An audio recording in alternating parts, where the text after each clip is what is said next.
On February the 7th, 1984, 370 kilometers above the Earth, NASA astronaut Bruce McCandless II floated into the payload bay of the Space Shuttle Challenger and prepared to make history. Strapped to his back was a bulky device resembling a futuristic chair known as the Manned Maneuvering Unit, or MMU.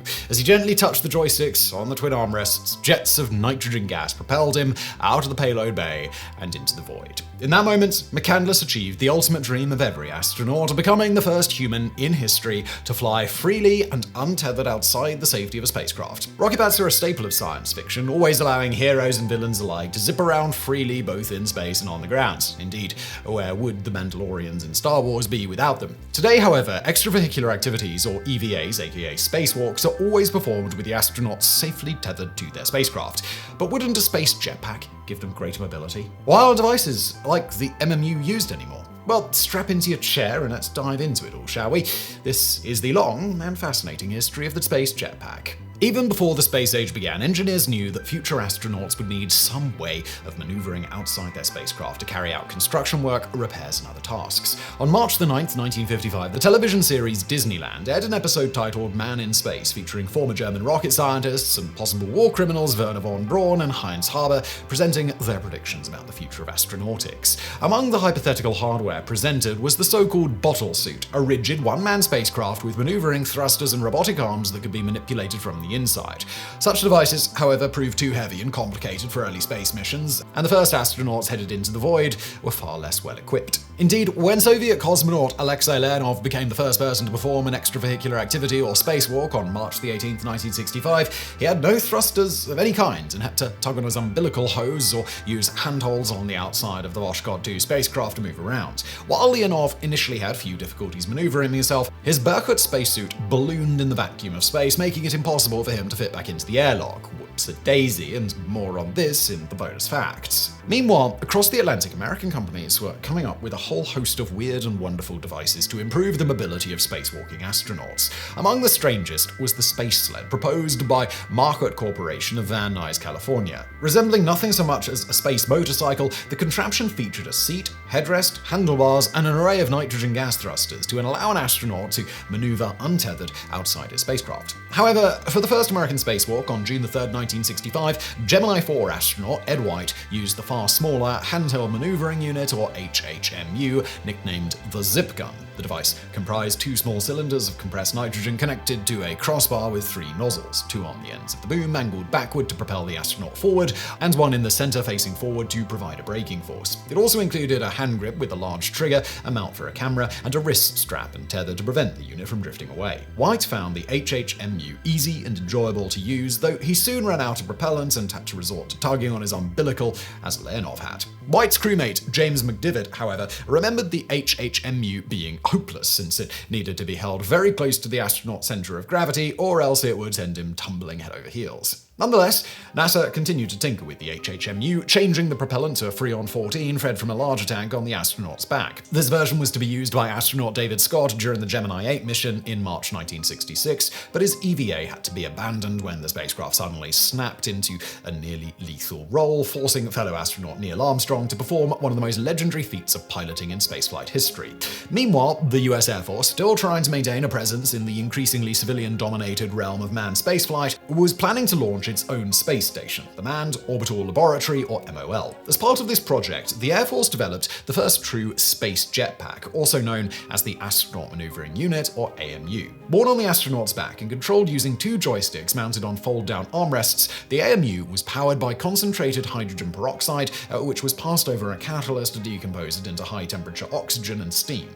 This allowed the AMU to reach a maximum speed of up to 76 meters per second. Because the exhaust coming out of the nozzles was extremely hot, the astronaut had to wear special trousers made of woven chromium alloy cloth to protect the spacesuit beneath. The AMU was scheduled to be tested during the Gemini 9A mission, launched on June 6, 1966. Astronaut Eugene Cernan, later the last man to walk on the moon, was to exit the spacecraft, make his way to the rear compartment where the AMU was stored, strap on the backpack, and use it to fly around the capsule. But almost immediately, the EVA started going very, very wrong. With no hand or footholds installed on the spacecraft exterior, Cernan found it extremely difficult to reach the rear of the spacecraft and strap on the AMU. This, combined with a spacesuit he later described as having all the flexibility of a rusty suit of armor, caused Cernan's heart rate and body temperature to shoot up. This in turn overwhelmed his spacesuit's air cooling system, causing his visor to completely fog up, which, given the fact that he was hurtling around the Earth outside the safety of his spacecraft, was a little bit of a problem.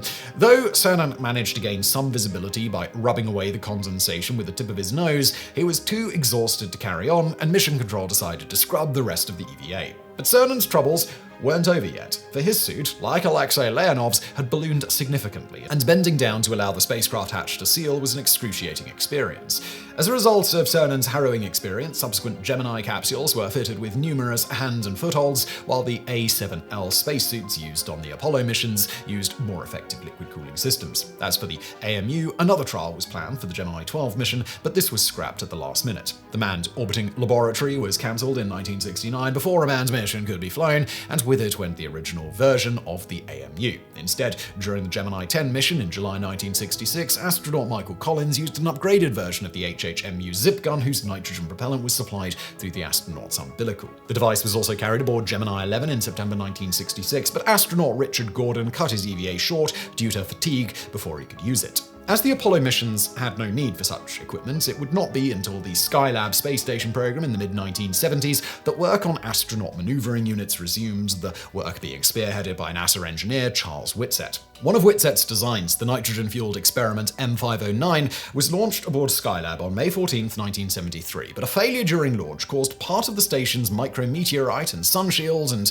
one of its solar panels to be torn off. While the Skylab 2 crew, launched on May 25th, managed to repair the station and keep it operational, NASA forbade the astronauts from using M509 as it feared the wildly fluctuating temperatures aboard the crippled station could have damaged the backpack's nickel-cadmium batteries. The Skylab 3 and 4 crews, however, would perform extensive tests of upgraded versions known as the Automatically Stabilized Maneuvering Unit, or ASMU, and the Foot Control Maneuvering Unit, or FCMU.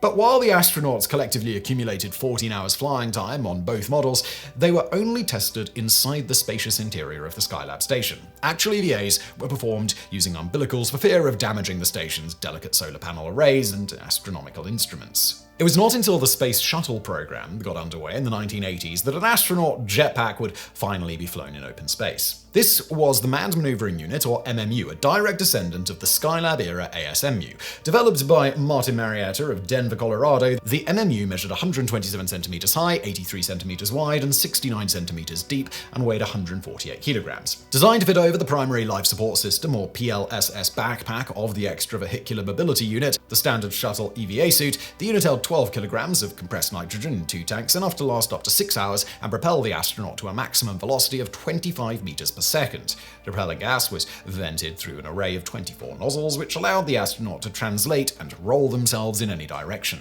These in turn were controlled by a pair of joysticks mounted on hold-down armrests, which automatically deployed when the astronaut backed themselves into the MMU frame. The unit also featured an automatic station-keeping system to free the astronaut's hands while performing work. Many roles were envisioned for the MMU, including capturing and repairing satellites, building and maintaining space stations, and inspecting the tiles of the Space Shuttle's thermal protection system for damage. The person most associated with the development and testing of the MMU is astronaut Bruce McCandless II. Originally a flight instructor in the US Navy, McCandless was recruited into NASA in 1966 as part of Astronaut Group 5. Like many of his fellow recruits, McCandless's lack of test pilot experience placed him at the rear of the prime flight rotation, and thus he spent the first 18 years of his NASA career on the ground, serving as capsule communicator, or Capcom, for Apollos 11, 14, and Skylab 3 and 4, and backup pilot for Skylab 2. It was during the latter mission that he became interested in astronaut maneuvering units, and as the Skylab program gave way to the Space Shuttle, he chose to become mission specialist for the then-in-development MMU, a position that would guarantee him a spaceflight. The $26.7 million contract for the MMU was awarded to Martin Marietta in February 1980, with the first 2 flight test units arriving at the Johnson Space Center in Houston, Texas in September 1983.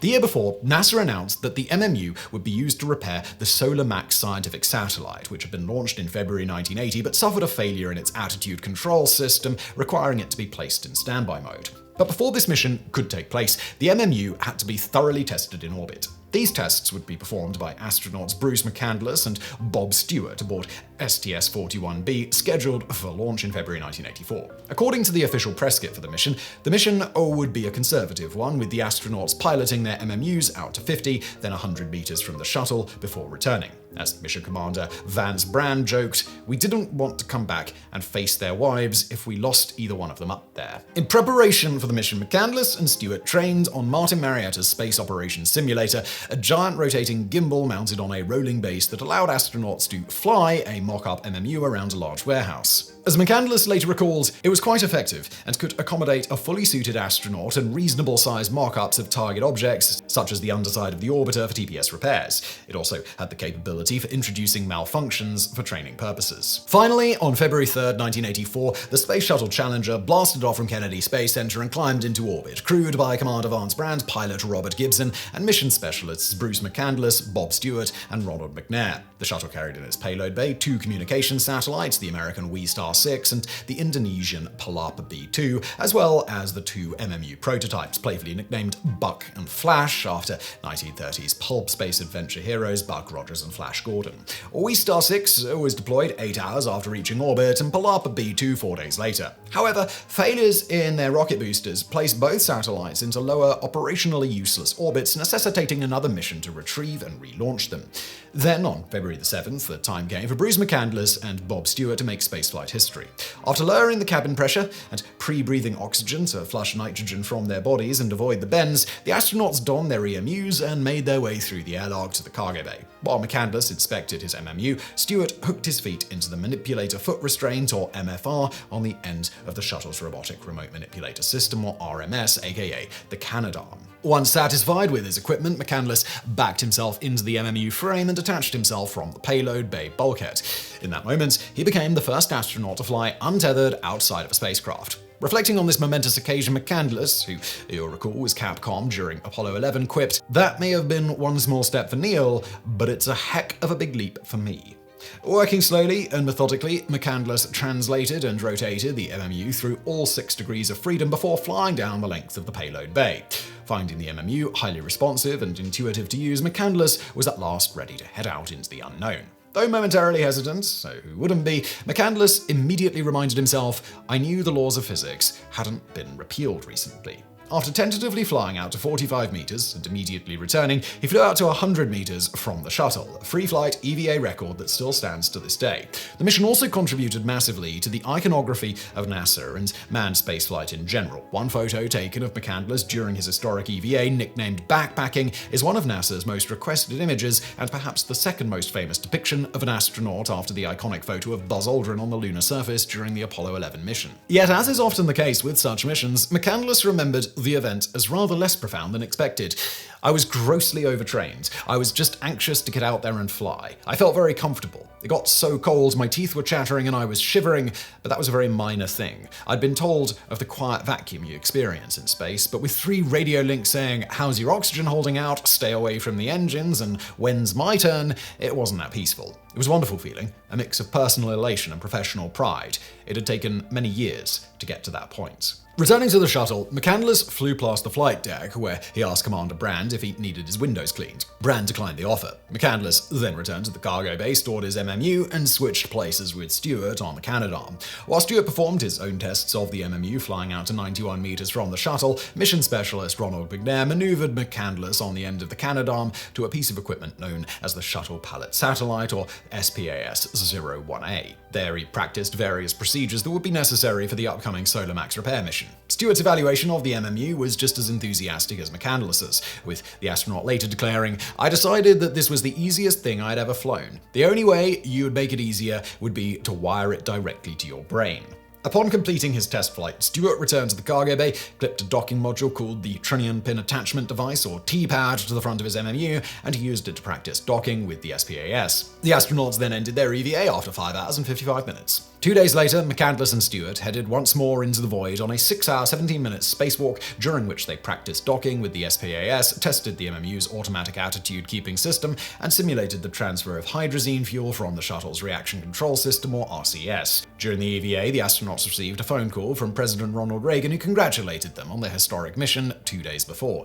Another highlight of the mission took place the following day when McNair, an accomplished saxophonist, became the first astronaut to play the instrument in orbit. This proved much more challenging than expected, as microgravity caused spit to float inside the instrument, producing a bubbling sound, while the dry air and low atmospheric pressure in the shuttle cabin wreaked havoc on the valves and reeds. Nevertheless, it was a giant leap for jazzkind.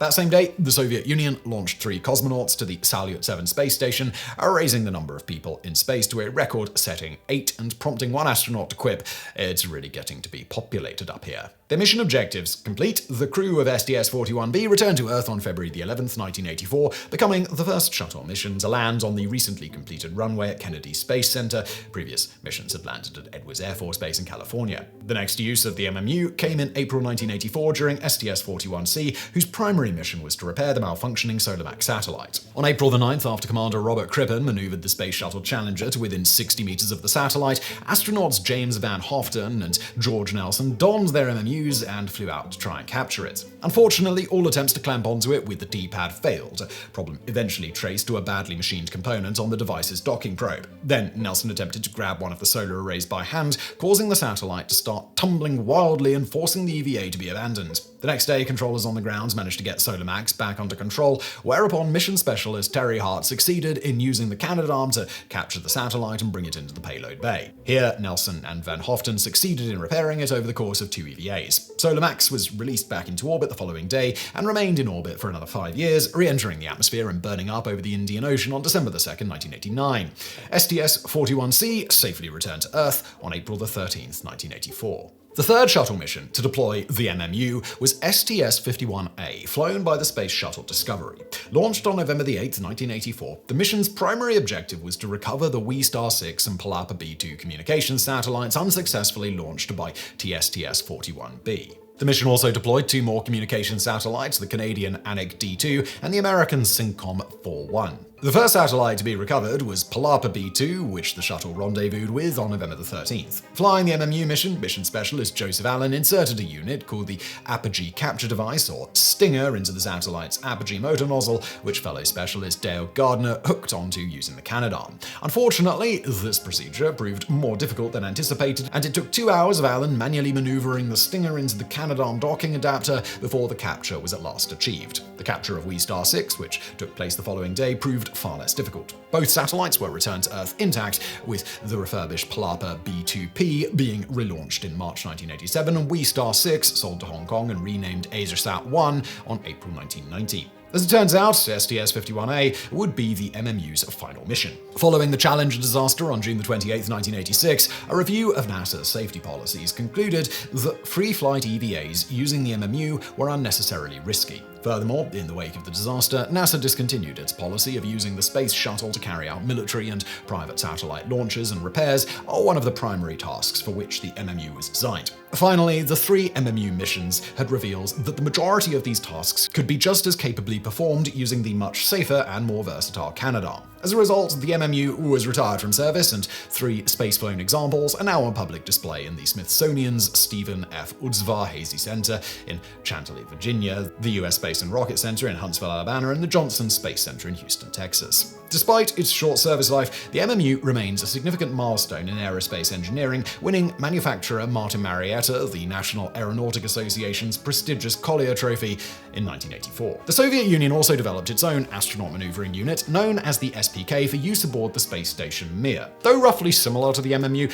the SPK used oxygen as its propellant and was always flown tethered to the station. Like NASA, the Soviets quickly realized that the SPK's role could be more easily carried out using the Strela crane, the Russian equivalent of the Canadarm. Consequently, the SPK was only tested during 2 EVAs in 1990 before being retired. Today, the spirit of the MMU lives on in the Simplified Aid for EVA Rescue, or SAFER, designed to allow astronauts to fly back to the International Space Station should they become detached from the Canadarm or their safety tethers. Developed by former astronauts Joseph Kerwin, Paul Cottingham, and Ted Christian working with Lockheed Martin, SAFER was first tested in orbit by astronauts Mark Lee and Carl Maeder during the 1994 STS-64 mission. Effectively a miniaturized version of the MMU, SAFER attaches to the bottom of a regular EMU's PLSS backpack and contains 1.4 kilograms of compressed nitrogen, just enough to reach a maximum velocity of 3 meters per second and return the astronaut to safety. Today, safer is standard equipment aboard the ISS, where EVAs are always performed with the astronauts safely tethered to the station. While it may not be as glamorous as Buck Rogers or Star Wars,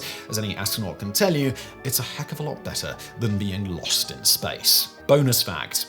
Going back to Alexei Leonov being the first man to spacewalk and getting stuck out there, for a brief background, Leonov was one of the 20 Soviet Air Force pilots to be chosen for the first cosmonaut group. Originally, his historic walk was supposed to have happened on the Vostok 11 mission, but as that was cancelled, it was later performed on the Voskhod 2 instead. After 18 long months of training for the event, Leonov was ready to become the first person to walk in space. The Voskhod 2 launched on March 18, 1965. In addition to Leonov, Pavel Belyaev was on board to man the ship while Leonov was giving the universe the finger by daring to exist in its void.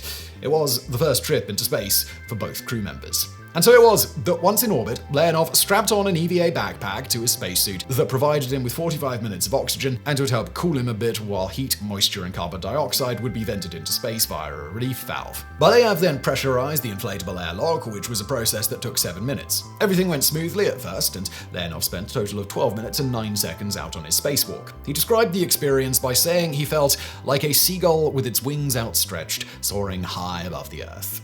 Unfortunately, all good things must come to an end, and he needed to get back inside the spacecraft before he ran out of air.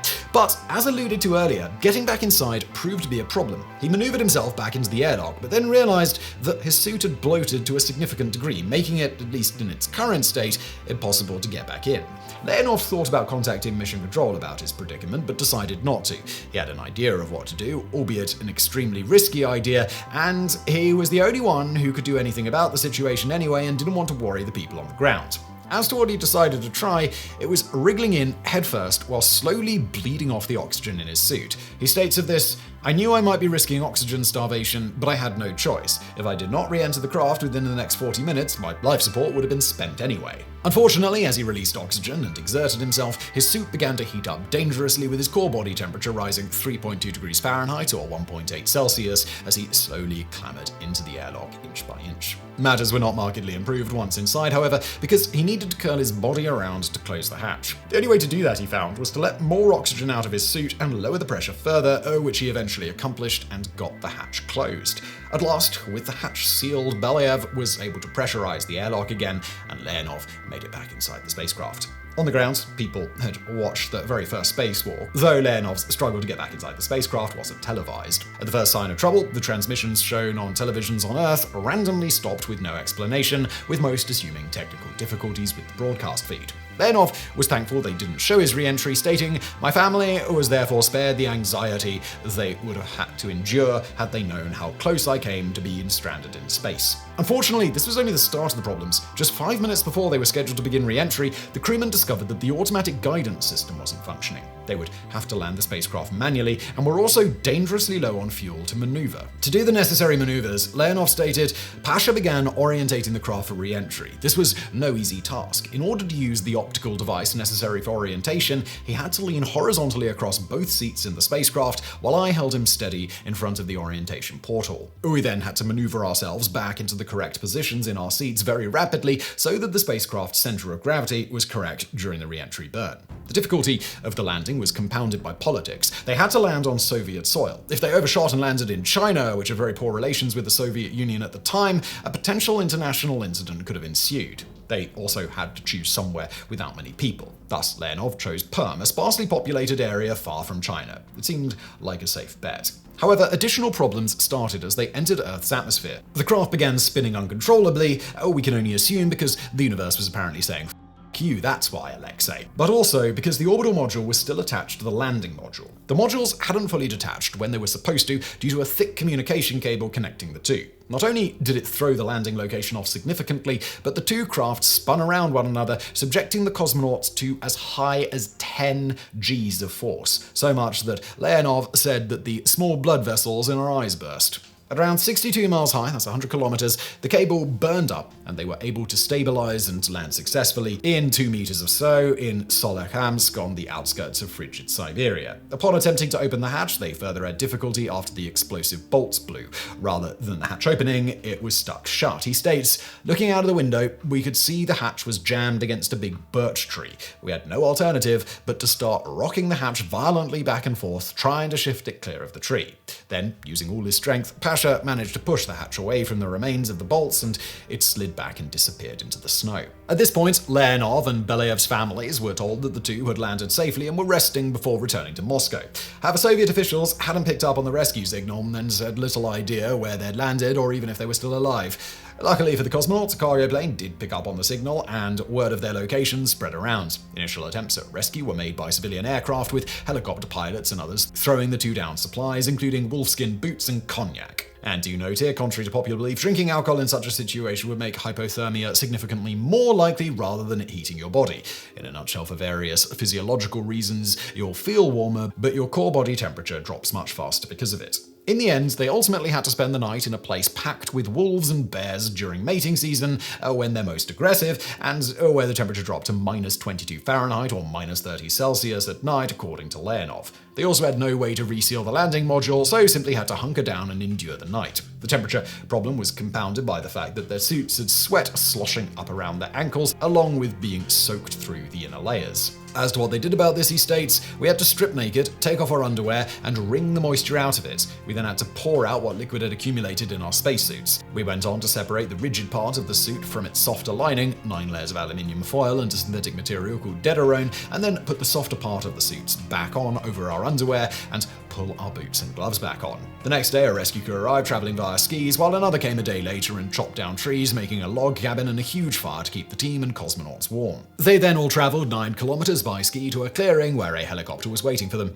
Upon arriving in the town of Leninsk, they had one last duty: to report on their mission. Leonov said simply, "Provided with a special suit, man can survive and work in open space. Thank you for your attention." He didn't go into detail about his brush with death. It's possible that he was told not to. Details of the harrowing mission weren't released until much later.